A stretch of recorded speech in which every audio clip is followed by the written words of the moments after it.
lunchtime, so how nice. It almost feels like I'm back at the hospital eating proportions measured with scientific precision to meet the needs of the patients. I pick something at random and follow Shizun to a table sitting opposite of her. There's still a cult in the cafeteria, as you can hear.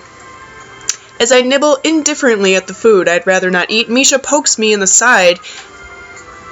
Dog just walked through while I'm talking. Rude. To get my attention and points to Shizun. Dot. I don't understand signs, so the point escapes me. Maybe looking at a person who talks to you is proper and polite? Do you want to know something? What? About anything. We're your guides, so you should ask if there's something. I wonder. So we're going to ask, I think I got everything I need to know. Ask about her deafness. Ask about the library. He seems pretty focused on.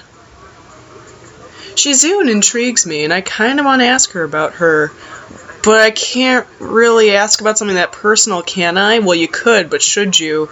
I can't come up with anything else to ask, so I just focus on my food while they talk between themselves. Misha and Shizun sign back and forth very animatedly, throwing sideways glances at me. They're probably gossiping. Maybe they were talking about secret girl stuff. Ooh. Dot. I quickly notice the conversation and sign is not enough to fill a silence. I just like that it was the blind swipe, just tick-tock. And then we arrive in the classroom early, but we're not the first. Oh. Dark-haired girl I noticed before slumped over her desk in the last row. Oh. She jumps a little when Misha crashes into the room with the elegance of a rhino. She shrinks deeper into her seat. I can feel her tension all the way from here, as if she were slowly turned into stone just from her presence. Misha and Shizun either don't notice or don't mind it, because they're the popular chicks, I can tell, as they walk directly past her to their seats and begin to converse. Oh, bye. I'm left wondering about her, even when the classroom slowly fills with other students, and finally, the alcoholic teacher guy. Getting into the rhythm of school feels strange. It's as if my brain remembers how this is done, but my body doesn't, William Shatner. Towards the end of the class, I start yawning and counting the minutes left. I shouldn't be this tired on the first day of school. I suck. Maybe it's a long time spent in the hospital that made me feel like this. Or maybe I'm just Hiseo and depressing. There's that wipe again. Oh, the bell rang. School's finally over. Beside me, Misha and Shizun are having a short conversation. After a bit of deliberation, Misha turns to me. Dot. Unfortunately... Oh, that's not me. Oh. Unfortunately, we can't stay and show you around today, Hee-chan. We've got to hurry already, since there's a lot of work for us to do. Dot. You'll find your way around here, I'm sure of it. Oh, wait. The teacher said I'd have to see the nurse. Where... Is that so? Well, we can at least show you that much.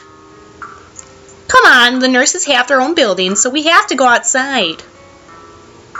We join the flow of students making their way down the stairwell and outside, with the girls pointing out other senior classrooms in the same hallway as ours. I don't know why that's important. When we get outside, the girls make their way to the smaller building right next to the school. It's built in the same style. Dot. This is the auxiliary building here. There's a lot of official and important stuff inside, like the Yamaku Foundation office and all the nurses' office is. They even have a swimming pool. Ooh. How is that official? Dot. Don't be silly, Hee-chan. It's for physical therapy, of course. You stupid. Anyway, all the nursing staff facilities are in there too. The head nurse's office is on the 4th floor. You'll be fine from here, right? We'll be going then. See you soon. Okay. A whole building for stuff that has nothing to do with an actual education? I guess it's necessary for a place like this. And this is where the cults are. I swear to gosh, these are where the cults are. I walk in hoping there will be a cult.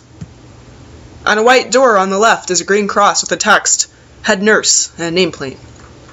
A voice from inside responds to my knock almost immediately, but I can't quite make it out. It sounded a bit like an invitation to open the door, so I invite myself further in. The room is not large, and it smells strange, like a cult would smell. A friendly-looking man turns around on his office chair to face me as I enter. His desk is neat and tidy, just like cults would have, but the bin under the table is overflowing with used medical utensils, and there are at least a dozen coffee cup rings lingering on the desk. Oh! What is this guy? How do I do jolly?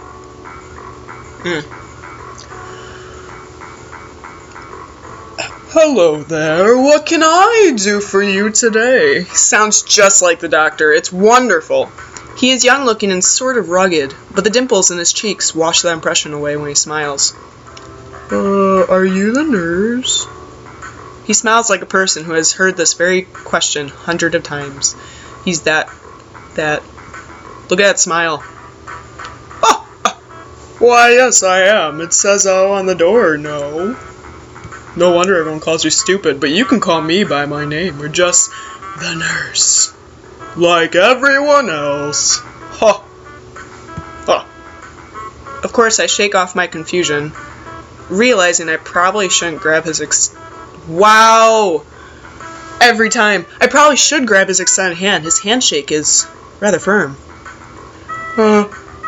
Right, well, I'm a new student. My homeroom teacher told me to come and meet you. My name's Sasayo Nakai. His eyes light up with revelation and he snaps his fingers. Oh, you're that Nakai. I was just reading your file in the morning. Winky face. Some kind of chronic arrhythmia and related heart muscle deficiency, right? He gestures me to sit down in a vacant armchair in front of his desk. Yeah. Oh, good! Well, you've probably been briefed about the school enough, so I'll just go over this quickly. We have all kinds of facilities here, mostly physical therapy and such, but there's always someone from my staff around, even at night, so never hesitate to call us if there's a problem. The famous 24-hour nursing staff. Wow. This is like a hospital. Well, not exactly. For instance, we don't do brain surgery here. His joke feels so out of place, and I'm left thinking, why would he even say that? Yeah, it's really weird having so many medical people at a school. You'll get used to it. I'm not so sure of that myself, but I don't let the nurse know it. Now, let me just find your files again. While he searches for something from his computer and shuffles stacks of papers around, I let my gaze wander around the room. It's the epitome of generic, I'd like to say. Beige walls and ceiling, exciting colors. Beige. Even the ridiculous educational posters are hanging on all four walls, reminding me to eat properly 3 times a day and from all food groups. Smiling, the nurse draws a thick file from a stack of similarly thick files and opens it. If that's his casual smile, that's terrifying. Ha! So, you already have medication for the arrhythmia. Just remember, take your pills every morning and evening, or it won't be much help. Winky face, blushing. Apart from that, do you do any sports? Rash stuff like, I don't know, boxing? He's coming on to us. He grins to his own joke. But I don't, because his grin is enough for 5 people. Well, I played soccer occasionally with some classmates. Alright, I'm afraid I'm going to have to tell you to refrain from doing that, at least for the time being. Oh. My lack of reaction makes him raise an eyebrow. It's been raised this entire time, but really, I'm too bothered by him forbidding me to kick a ball around. I guess I never did it out of burning passion for the sport, just to have something to do. Any kind of concussion might be very dangerous to your heart, and risking another attack is not a good idea, sport. Was the previous one caused by sudden concussion in the chest area? There's no mention of the cause in your papers. Not exactly. I sidestep the question acceptably, and he glances at me over his papers. He looks like Brock from Pokemon, with a more serious expression on his face. Still, I'm squinting, but you need to keep your body healthy, so some exercise will do you good. We have physical therapy and such available, as I said, but I don't think you really need such heavy measures. Just get some light exercise regularly, maybe some Pilates. Brisk walks, light jogging, jump rope, prancing, that sort of thing. Swimming, maybe? There's a pool here. So I was told. You were? Very good. At any rate, I'm sure you've been told this before. You just need to take care not to overexert yourself. He wags his finger to emphasize the point. No need, really. I've heard this 1,000 times already. Absolutely no unnecessary risks. Take care of yourself, young man. And I'll just keep squinting. Oh, okay. He goes over my papers one more time and sets them on the desk. Obviously content, like a dick. Now he's smiling. Good! Ha! I can't see a thing, and that's it then. Come meet me if you ever need anything. I'm ushered out back into the cult hallway before I even realize it. A quick visit, indeed. I end up standing in front of the main building and the auxiliary building, although, to my eyes, they still look one and the same. 'Cause I'm Hiseo. And I'm a grump. It's really the first look I get at the other students, so I watch people coming out of the school, going towards the gate or the dorms. Everyone seems to know where they're going, and I just keep thinking most of them don't look too special for being students at a special school. Then again, neither do I. I'm not special. I'm just Hiseo. Does that make me one of them? One of us. ... I should go somewhere too to prevent me from getting lost.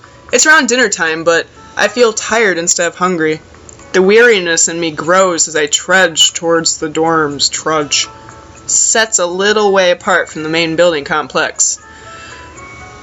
Look how pretty. Look at this lamp being lampy.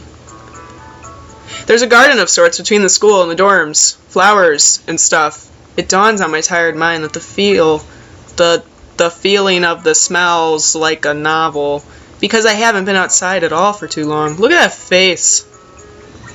The dorm building is big and made of red brick. Feels a little pompous. It takes more time than necessary to fish out the key I was given from my pocket.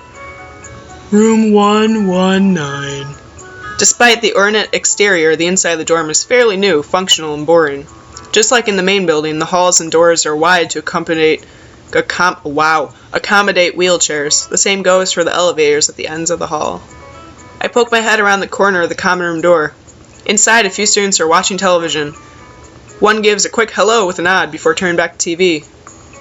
Seems that only the girls around here are sociable. I suppose that's perfectly fine with me. I'm a ladies' man. I climb the stairs to the upper floor. Here, small corridors branch off from the main hallway. Each of these minor halls seem to have a toilet and a shower, as well as 4 rooms. About halfway down the hall, I spy room 119. The nameplates on the room adjacent to mine are blank. I guess there are just 2 of us here. Light shines from below the dorm room of 117, so I knock lightly. Hello? Is anyone home? From inside, I hear a few movements, then the clicking of way more locks than I thought these doors had. After a moment, the door squeaks open. Harry, what are you doing here? A bespectacled boy is standing in the doorway. He is looking at me very intently through his extremely thick eyeglasses. Yes, indeed they are. Oh, bespectacled hallmates. What is his voice?